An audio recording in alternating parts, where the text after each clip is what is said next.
Show me.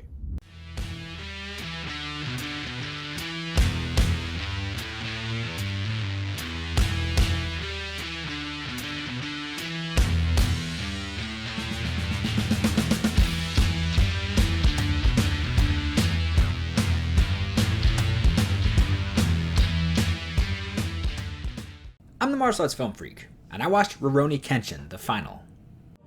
抜刀斎の頬にまだ十字傷はあるのか。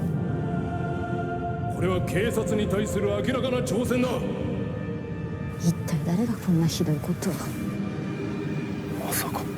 だったらどうする。やはり話すべきでござるな。首謀者の名は幸城絵西。拙者がこの手で惨殺した妻日村巴の弟でござる。あんな辛そうな剣士初めて見た。Rurouni Kenshin, the final, is a 2021 film you can find on Netflix, directed by Keiichi Otomo, starring Takeru Sato, and just a whole lot of people whose names I'm about to butcher. Shinosuke Abe, Yu, not gonna try that. Aoi, I tried it. Munetaka, Aoki, Kasumi, Aremura, Yosuke Eguchi. There's a lot of people in this movie. Who is the bad guy? Makenyu. I'm just gonna stop there. I don't want to keep going because I look like an asshole. Alright, so this film follows the first three Kenshin films, based of course on the manga and anime, very popular series. In this one, Kenshin is sort of haunted by someone from his past, the relative of someone he killed long ago, which of course we have to remember he was a kill sword, meaning he was an assassin who killed a lot of people. And someone from his past, the family member of a victim, has come back to destroy his life, and they say, I don't just want to hurt you, I want to make you suffer. And they are causing a whole lot of trouble in his city, causing some whole lot of trouble in Japan, and it's not good. It's not got to bring together all of our heroes, because this bad guy's got a team of bad guys, and they are shit up. This movie is fantastic. If you have seen the other movies, or you are a fan of the source material, the anime or manga. If you have no familiarity with any of those things, even just the prior movies, you are going to suffer through this movie.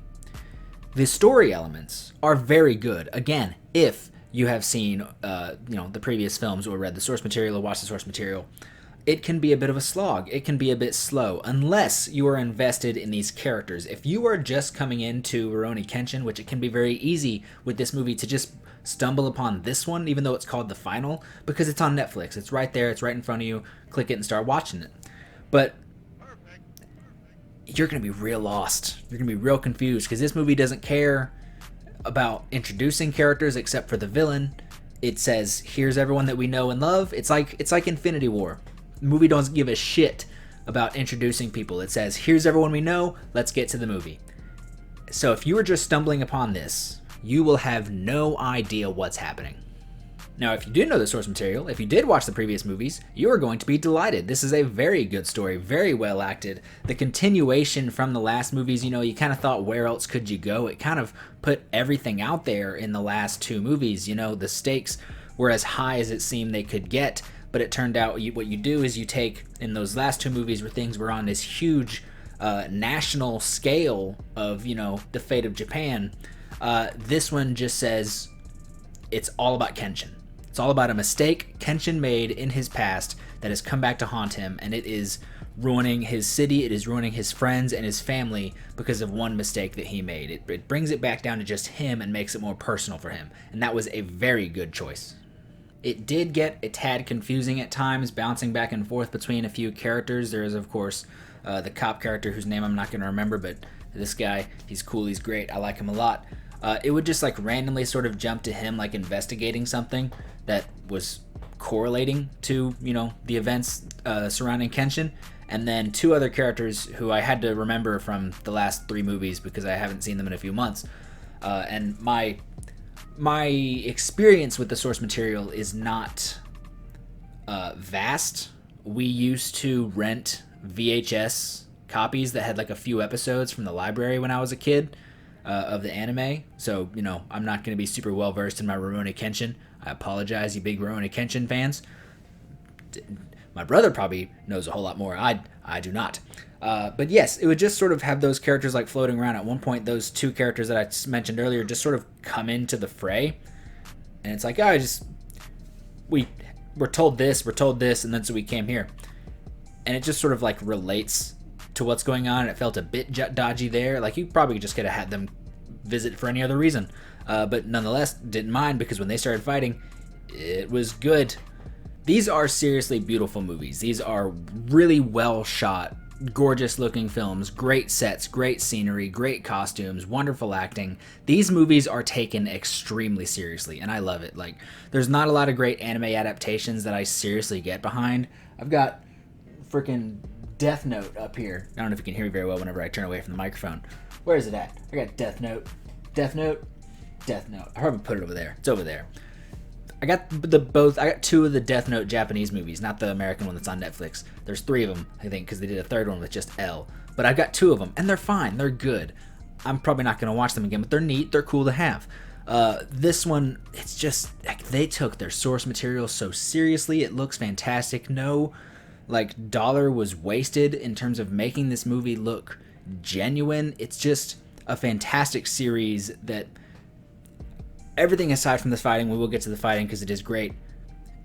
It's just, it works. You know, you take this, it's not a super fantastical, outlandish anime world, but, you know, it's taken seriously, and that's really good. And that's nice coming from America where we take shit and we just make it look horrible. We just take things that are slightly fantastical, not even that fantastical, but just, you know, fiction meant for children, and we just make it look so bad.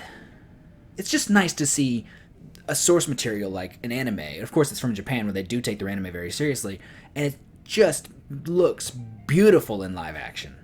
But let's get to the action, because the action in the Rurouni Kenshin series is some of the best Japan has ever done, and that's in a long legacy of wonderful Japanese action.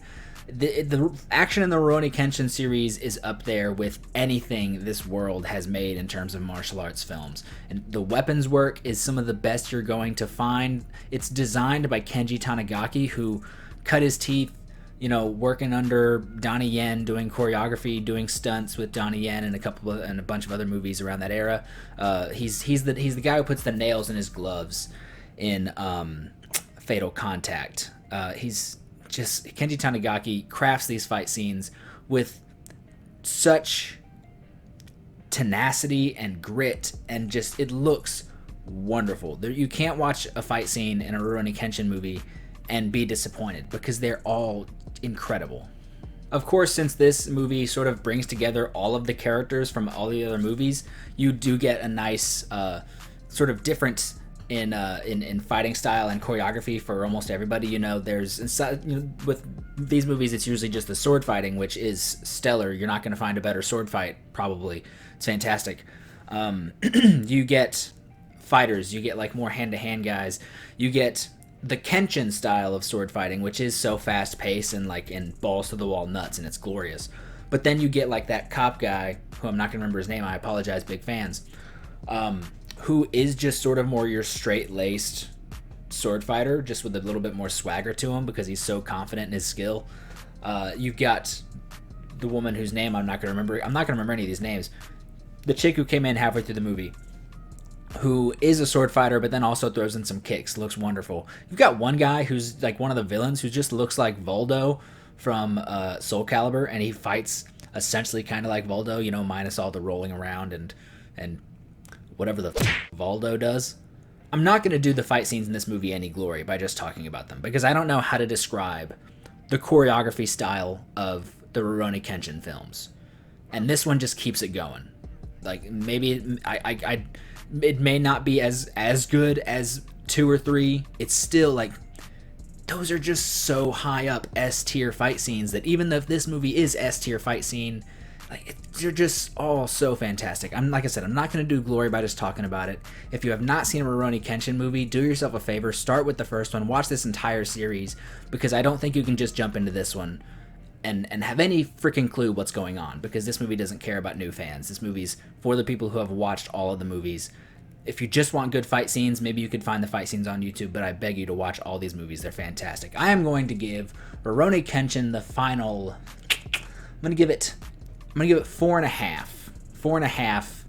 4.5 X scars out of 5. 4.5 only because the first half gets a little bit slow. Again, if you don't know the source material or you don't know these movies, you're going to be really bored. If you're into it, you're into it. But then the final 40 minutes is all action. Like, I had to look at how much time I had left in the movie, because I'm like, this feels like a final fight. And we still had 40 minutes left in the film. It was glorious. I loved it so much. Tell me what you thought of Rurouni Kenshin the final. I don't even know if this is the final movie, because when I opened it up on IMDb to look at some stuff, let me head back to IMDb. It was called, on IMDb it's called Rurouni Kenshin Final Chapter Part 1, The Final. So I guess we're getting one more after this one, although I don't exactly know how we're moving forward.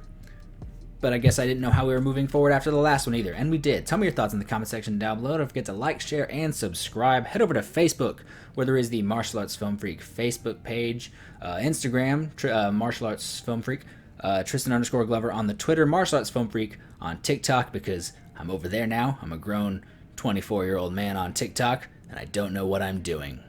Tell me your favorite Kenshin fight scene, and thank you so much for watching. Have a good day.